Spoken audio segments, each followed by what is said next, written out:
智慧医疗辅具是目前全球复健的医学趋势。奇美医学中心伫今年11月引进穿戴式的上肢远端复健机器手，虽然外观就亲像电影钢铁人的手套，不过操作的原理依照病人的能力，透过智慧感应健康手的动作，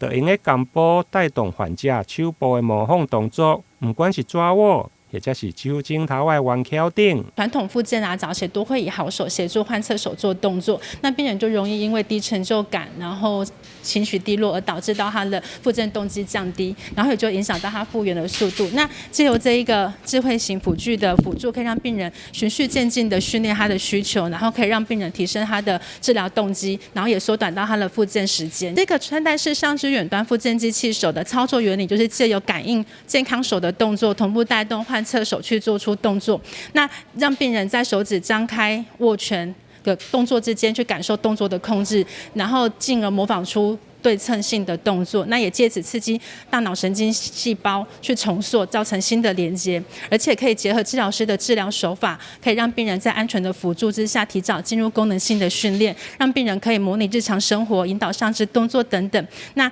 因为中风之后，大脑容易因为抑制患侧脑的活化，会有容易学到患侧手不去使用的状况。那这时候导入双侧性的对称性动作训练就很重要，可以提供两侧大脑连接重新产生连接塑形，然后提高它的复健效果。奇美医学中心复健部职能治疗师表示，透过智慧感应的健康手的动作，病人会用伫一寸一翘的动作之间感受到肌肉的控制。目前这套穿戴式的上肢远端复健机器手，先以中风的病人复健为主，